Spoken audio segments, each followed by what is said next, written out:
Hello everybody, I'm Christian from Berlin. Once upon a time there was a piano player called Jarrett, and he improvised a whole record.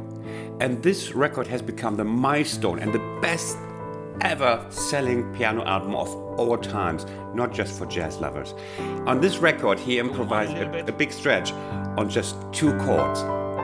The two chords we are doing today, A minor and G. So I was strongly inspired by this record, one of my favorite records. And again, you listen, I play, you hopefully get inspired until at one point you might say, Christian, get out of here. I want to do this now. Please enjoy. So what chords are we going to have today? We're going to have the beautiful A minor and the G chord. These are our two chords for today. And last time I spoke a lot about the motives and we used motive play. We are going to use motives also a bit later, but first of all I would like to introduce you to another aesthetic principle beside motives. And I call that circling the target note. Now let's see what I mean with the circling the target note. Our target notes, in this case, there could be other target notes and other pieces, are the thirds. In A minor, our first chord is the minor third. In the following G chord, it's the major third. So these are our target notes. Now to make it more lifelike, imagine you're in a bar and there's a beautiful, mysterious woman or man, and now you have to kind of circle them, look from the left, look from the right, be a bit shy in the beginning, not too much. So how would you do this? Like this maybe. Here, target note. Hello? Hello? Or coming from this side? Maybe from that side? Next target note is this one.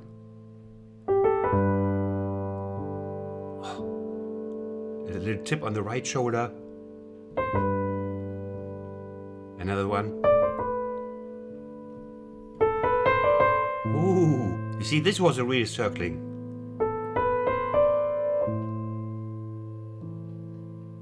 A bit more confident.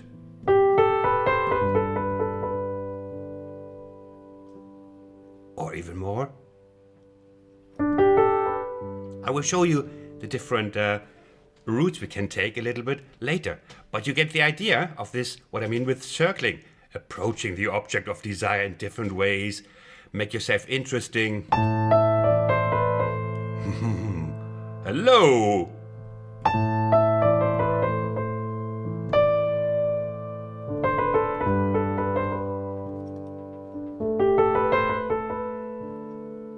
You could now. Okay, now is the time. A drink.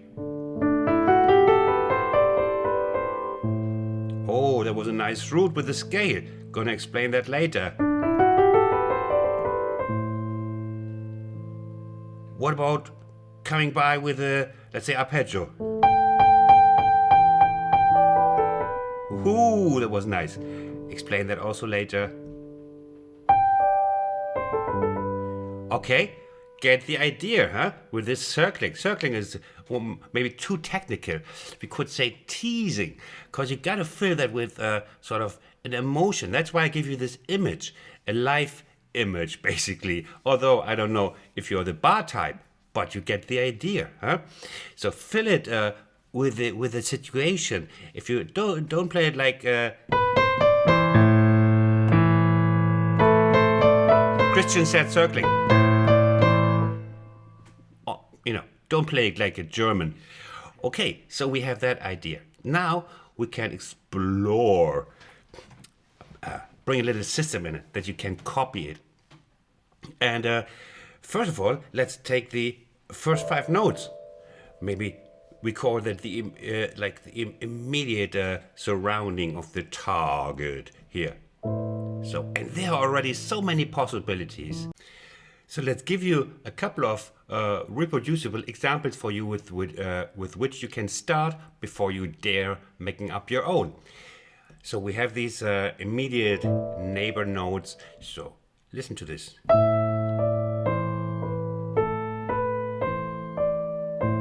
very melodious and easy to learn. It just goes down really like a slope, like back. Hello. You can do this also. That's the great thing about it.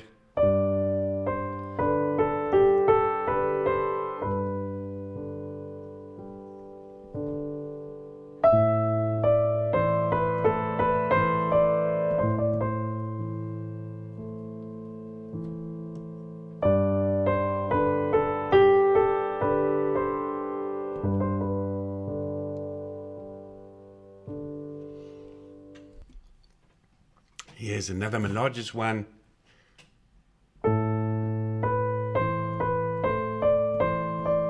And coming down from the right hand.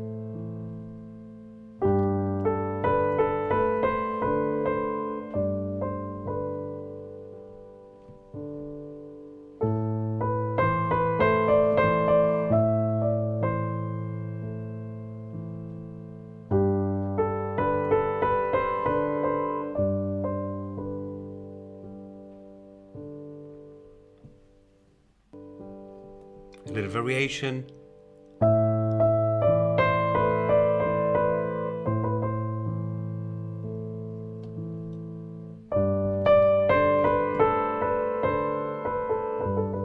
That was different, eh? Sorry.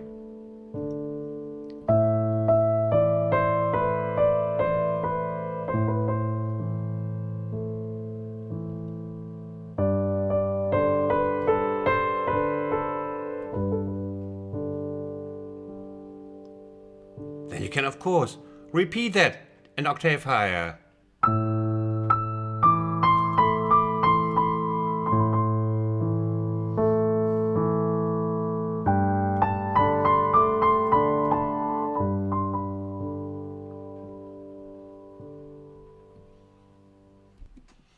Then, of course, you don't have to repeat that on the A minor and on the G. You can also do a teasing, like one phrase spread over both chords. What about this one? These are just, ideas, inspirations. There's so many possibilities. Just, example to feed you, and at one point you get that spark and want to try yourself.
Okay, so we have some more stuff to do.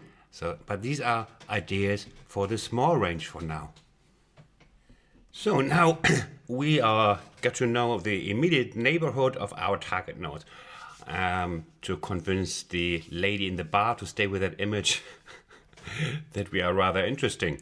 But she won't listen. Okay, what can we do? We got to come up with a bigger gesture. A scale that would be in the musical context. So we play something here.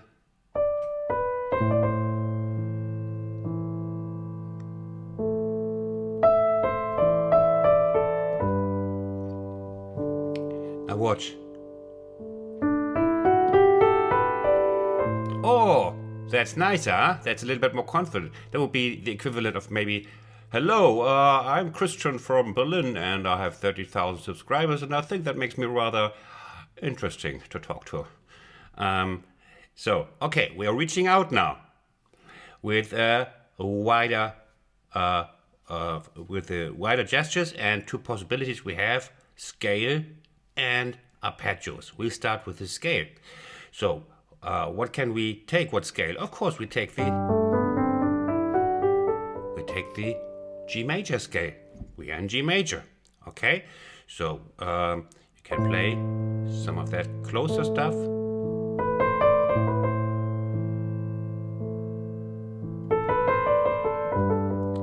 And now listen also to the contrast.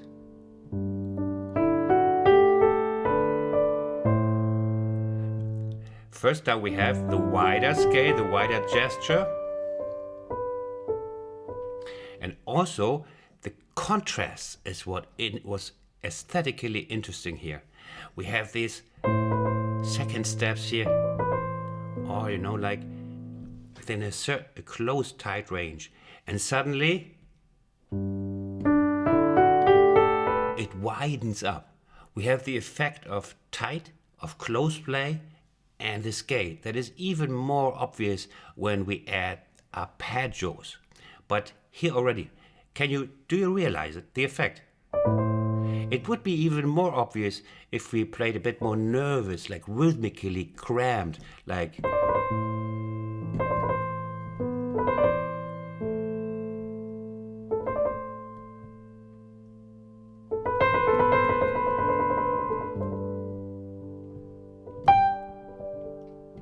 Now,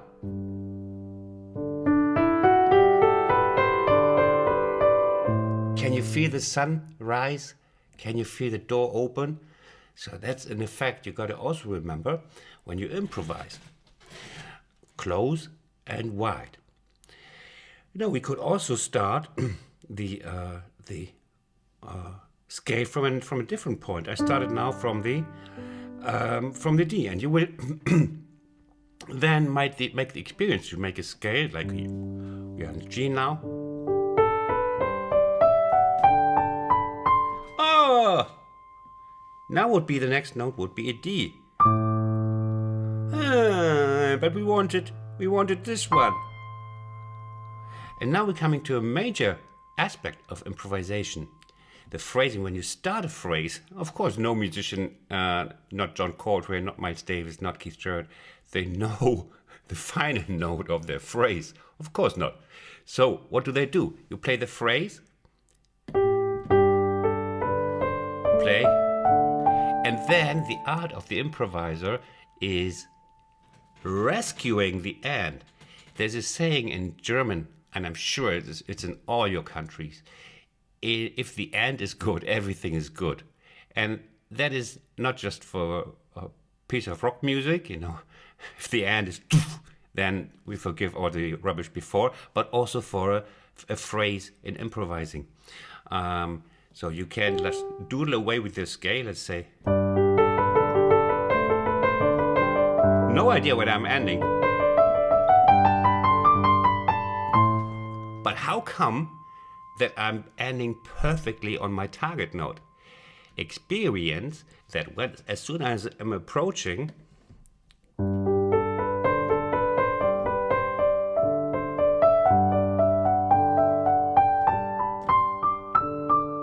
so, and now I want this as the 1 on A, but I'm here already, so I can do, or I'm here, or, so basically in the end you gotta have to improvise a little slope to end where you actually want it and not to end on a wrong note. Or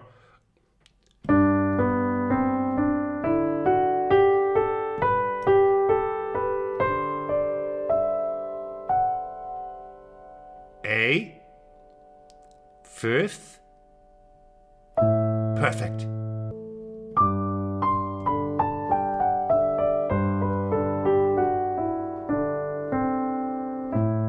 You see? Works. Okay?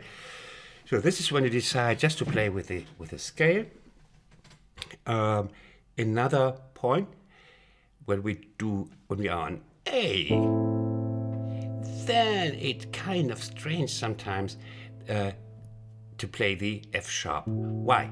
Here we are in the so-called Dorian scale. You really don't have to know it, but what you have to know is, it just basically means Dorian on the second degree, being like G is the tonic, this is the second, and the scale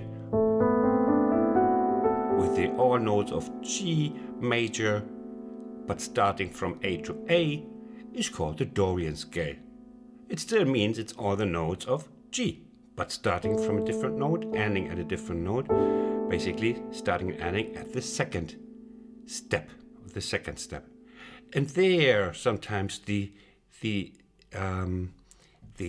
play the major 6 is quite a committing sound.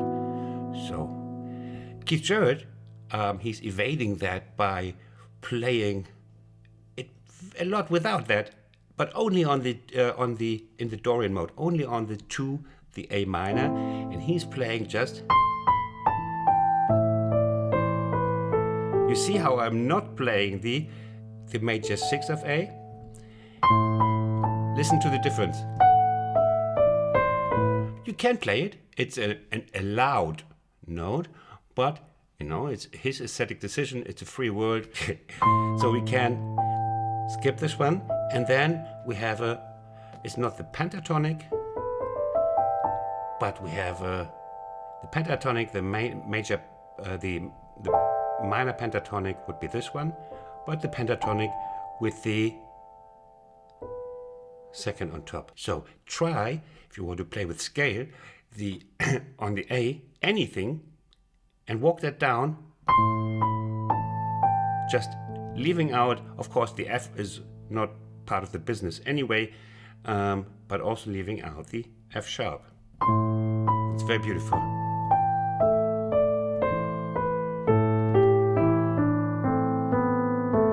And we have to rescue here. Ooh, managed. Again.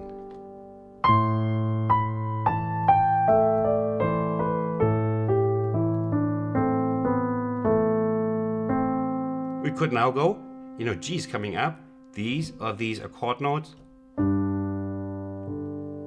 You get the idea here.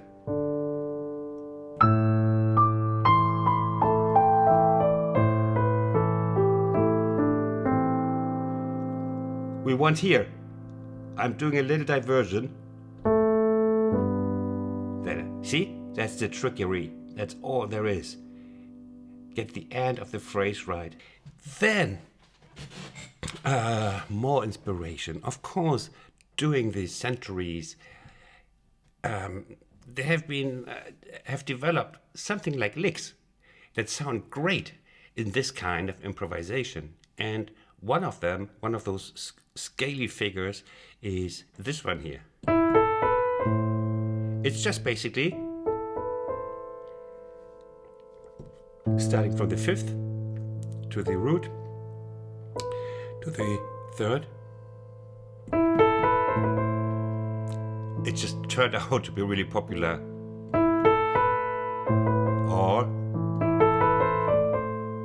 And you can just put it parallel on G. You can already start your improvisation doing that.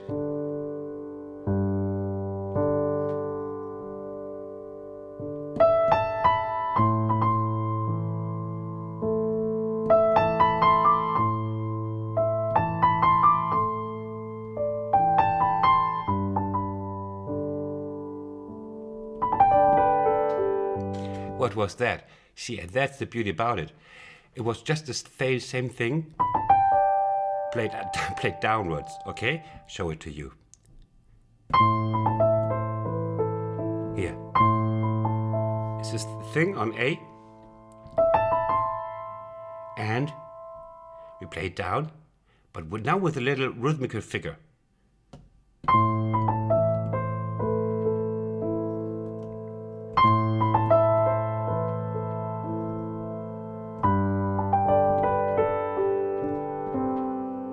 Maybe give it a little tail, and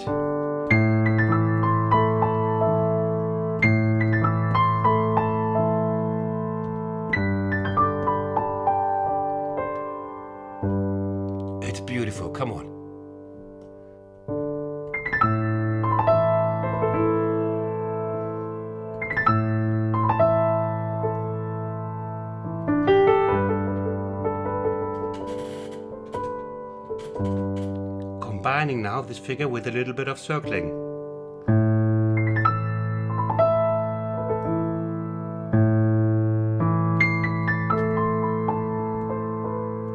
Circling.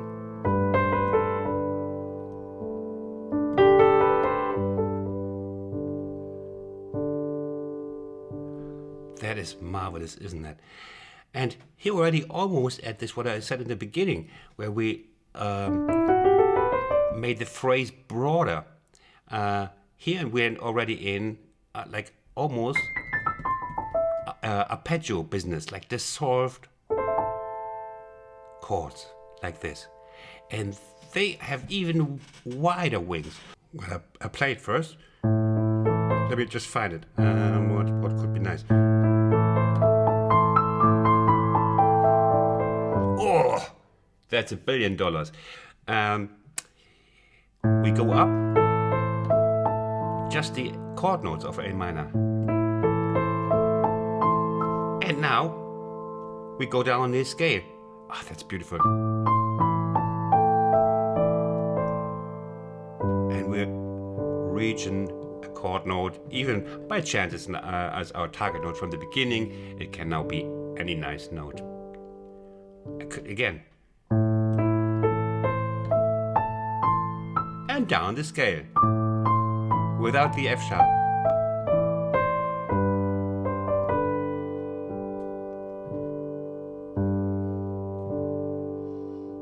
Ooh.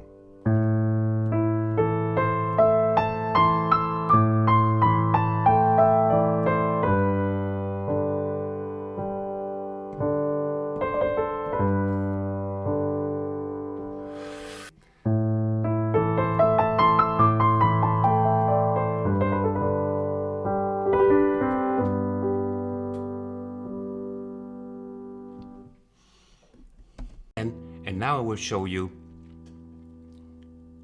this bit.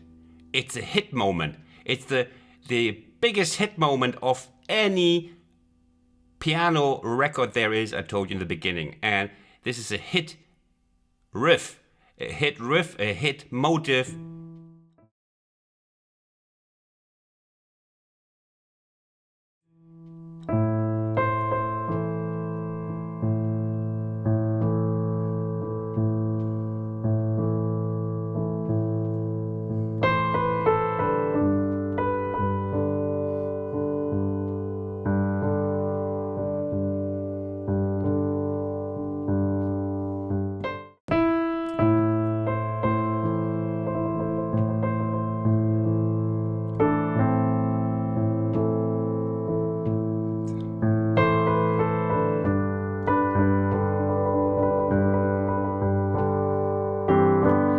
Goes on a little bit.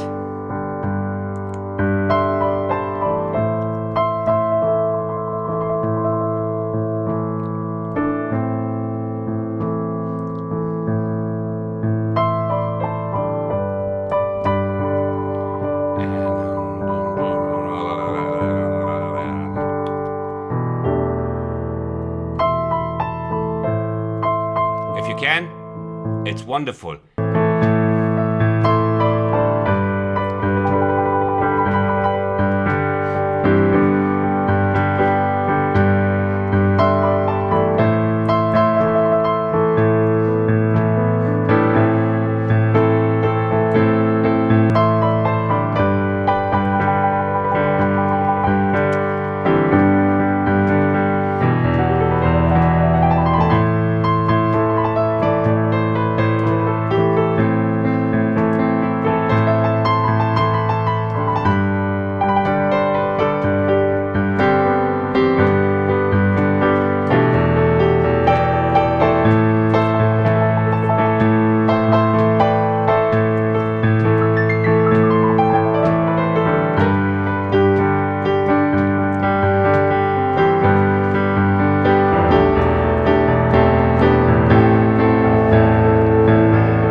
And once again, I can only open doors for you.